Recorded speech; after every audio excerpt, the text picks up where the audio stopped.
Em primeiro lugar, educação. Bom dia, boa tarde, boa noite, dependendo de quando você estiver vendo esse vídeo. Em segundo lugar, bem-vindo ao canal Preso na Língua, para a gente dar uma olhadinha na poesia.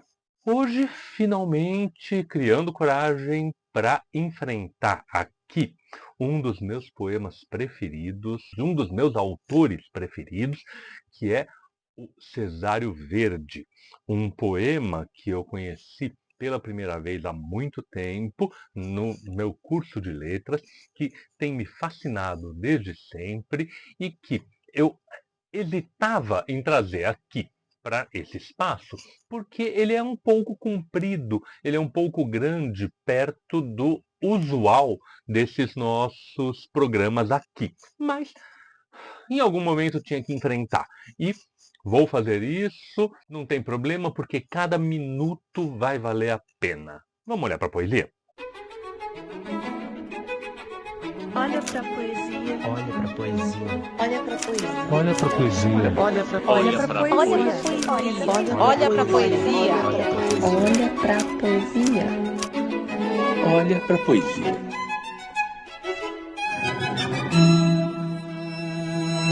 Sim, eu lembro de quando eu li esse poema pela primeira vez. Foi no primeiro ano de faculdade, numa aula que chamava Textos Fundamentais da Poesia. A professora Berta Waldman usava uma antologia que tinha sido elaborada ao longo de muitos anos e tinha este poema num momento importante do curso, num bairro moderno do José Joaquim Cesário Verde. A impressão que me causou foi fantástica, porque junto com o poema eu acabei conhecendo um outro artista também fantástico, que é uma das minhas preferências, e tudo isso misturado com a surpresa de que a poesia pode ultrapassar um monte de limites sem precisar ultrapassar limite nenhum.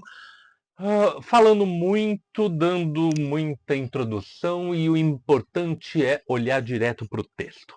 Vamos a ele. 10 horas da manhã. Os transparentes matizam uma casa apalaçada. Pelos jardins estancam-se as nascentes e fere a vista com brancuras quentes a larga rua macadamizada. De Chaussé repousam sossegados, abriram-se na alguns as persianas e, dum ou doutro, em quartos estucados ou entre a rama dos papéis pintados, reluzem num almoço as porcelanas. Como é saudável ter o seu conchego e a sua vida fácil. Eu descia sem muita pressa para o meu emprego, aonde agora quase sempre chego com as tonturas de uma apoplexia. E rota, pequenina, azafamada, notei de costas uma rapariga que, no xadrez marmóreo de uma escada, como um retalho de horta aglomerada, pousara ajoelhando a sua giga. E eu, apesar do sol, examinei-a. Pôs-se de pé, ressoam-lhe os tamancos, e abre-se-lhe o algodão azul da meia, se ela se curva, esguedelhada e feia, e pendurando os seus bracinhos brancos. No patamar responde-lhe um criado: se te convém, despacha, não converses, eu não dou mais. E, muito descansado, atira um cobre lívido oxidado que vem bater nas faces de um alperces. Subitamente, que visão de artista! Se eu transformasse os simples vegetais à luz do sol, o intenso colorista, num ser humano que se mova e exista cheio de belas proporções carnais?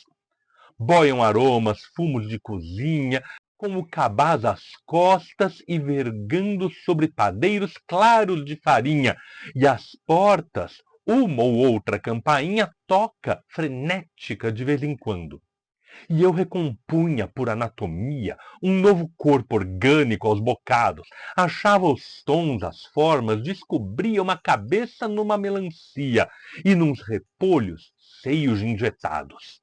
As azeitonas, que nos dão azeite, negras e unidas entre verdes folhos, são tranças de um cabelo que se ajeite, e os nabos, ossos nus da cor do leite, e os cachos de uvas, um rosário de olhos.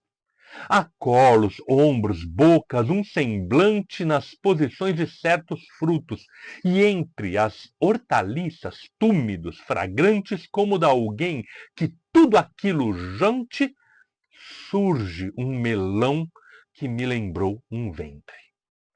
E como um feto, enfim, que se dilate, vi nos legumes carnes tentadoras, sangue na ginja, vívida, escarlate, bons corações pulsando no tomate e dedos hirtos, rubros nas cenouras. O sol dourava o céu. A regateira, como vendera a sua fresca alface e dera o ramo de hortelã que cheira, voltando-se, gritou-me prazenteira: não passa mais ninguém, se me ajudasse. Eu acerquei-me dela, sem desprezo, e pelas duas asas a quebrar, nós levantamos todo aquele peso que ao chão de pedra resistia preso, como um enorme esforço muscular. Muito obrigada, Deus lhe dê saúde. E recebi naquela despedida as forças, a alegria, a plenitude que brotam de um excesso de virtude ou de uma digestão desconhecida.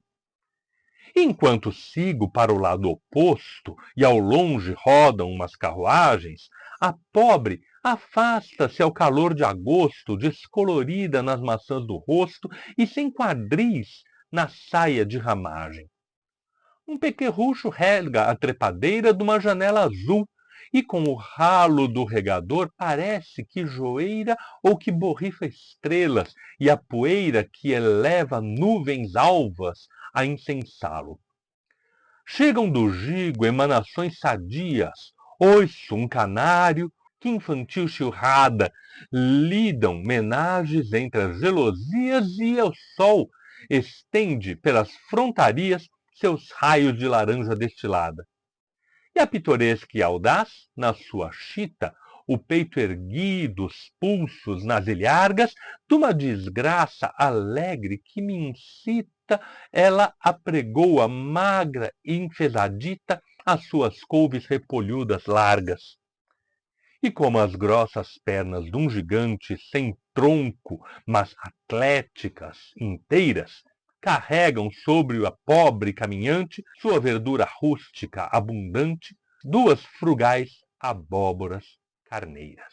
Falei, é um pouco longo, mas vale cada minuto, cada imagem.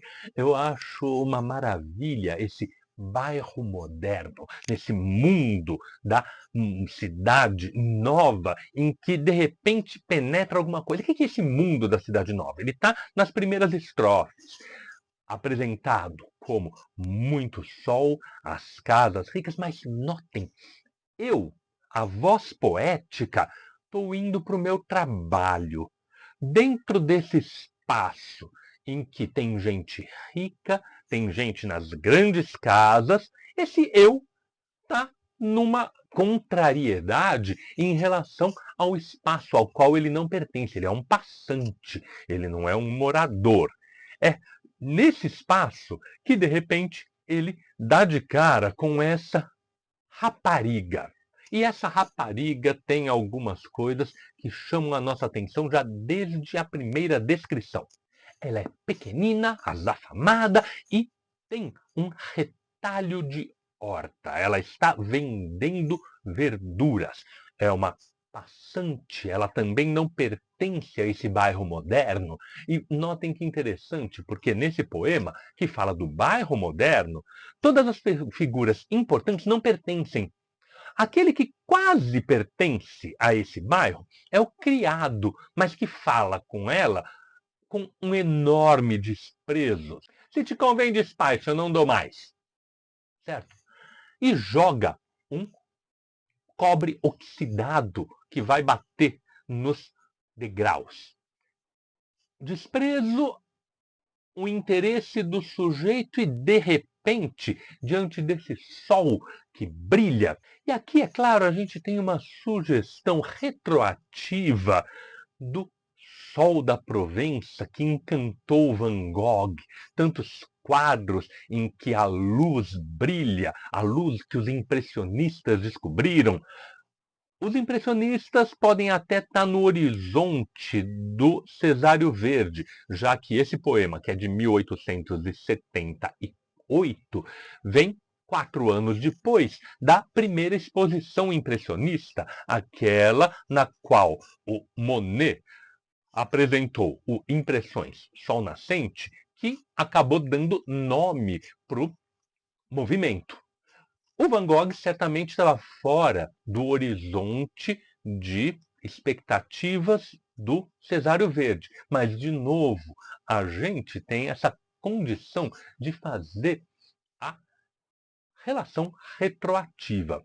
Agora, o que não está fora é um pintor do século XVI que atuou longamente e grandemente na corte do imperador Rodolfo II de Praga, que é o Giuseppe Arcimboldo. Aqui o retrato que ele fez do próprio imperador como Verdumos, o deus da fertilidade. Porque é isso que de repente acontece debaixo desse sol, em que as cores brilham, em que as cores refletem no rosto, o sujeito começa a imaginar, vendo daquele pedaço de horta, daquela outra invasão no bairro moderno, a invasão rural dentro do bairro moderno, ele começa a visualizar um novo ser humano.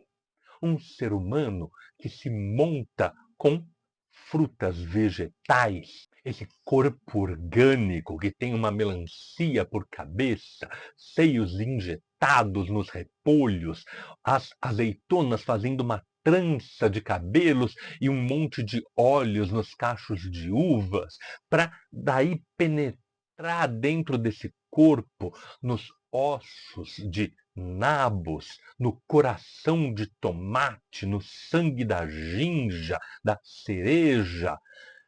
Essa visão fantástica, que é tão fascinante nesse poema, ela brilha, ela ressoa dentro da imaginação do poeta.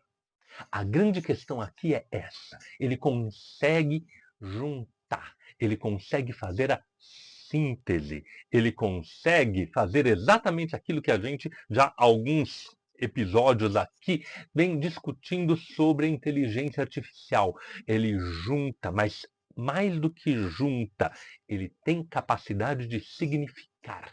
O que a inteligência artificial não consegue fazer, que é dar significado para as coisas, é exatamente o centro desse poema. O cidadão exterior a essa realidade passa a significá-la e passa a trazer um novo ente dentro do mundo.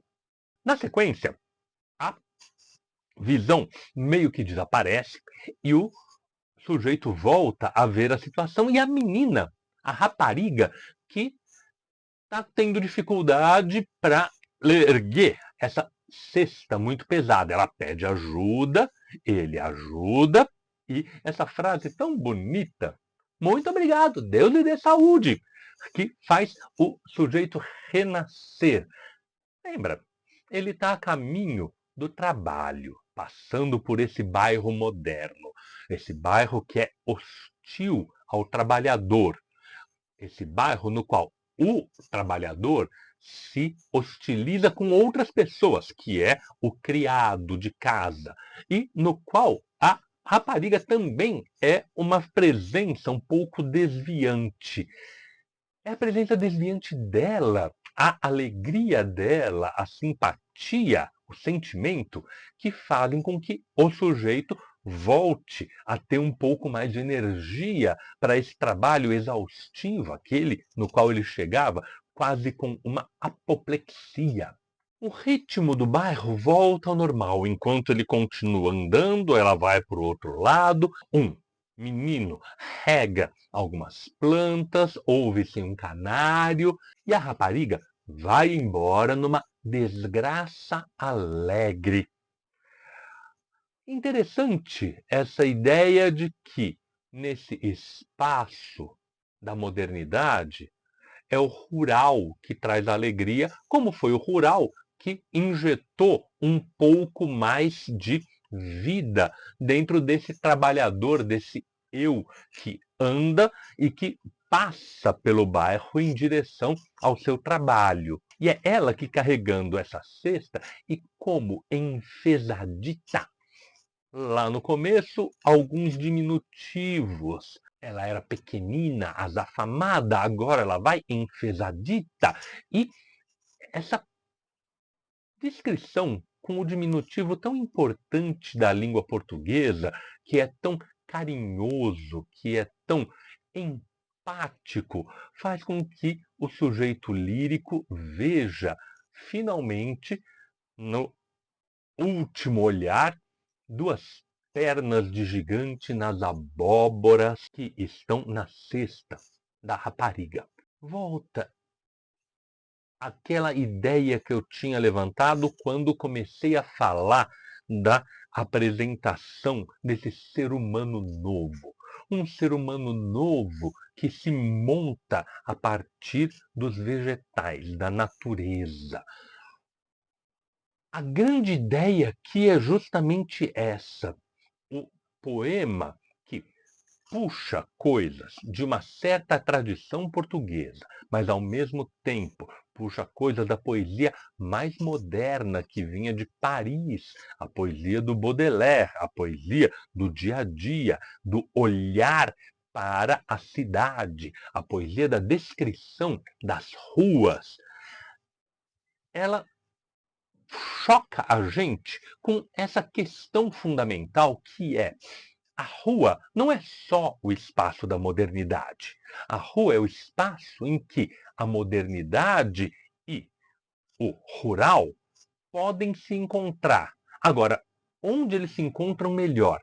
Na imaginação do poeta, no olhar do poeta, no olhar criador que o poeta tem e que permite, para usar a expressão do Guimarães Rosa, dar novos movimentos nessa vida que tem uma lerdeza de sarrafaçar. A sensibilidade do poeta, e como é que eu posso garantir que é um poeta?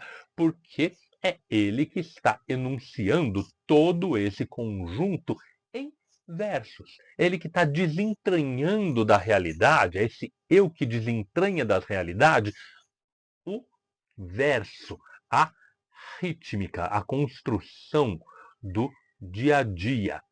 Esse poeta é quem tem o olhar sensível para poder encontrar esses novos movimentos, para poder fazer a síntese que a vida não dá.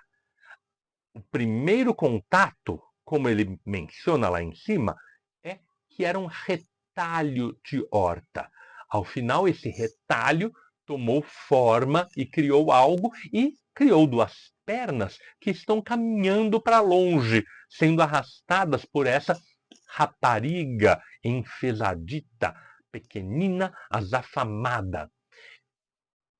Essa ideia realizada no poema, eu acho que é uma das coisas que mais me fascina desde sempre.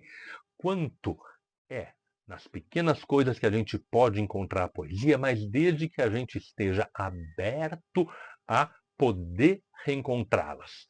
O Cesário Verde, que teve uma vida super curta, ele morre aos 31 anos de idade com uma tuberculose meio fulminante. Ele tem essa capacidade e, principalmente, ele põe para a gente, na poesia, a possibilidade de olhar para o mundo com olhos novos. Não é à toa que ele foi a grande inspiração do heterônimo Alberto Caeiro do Fernando Pessoa.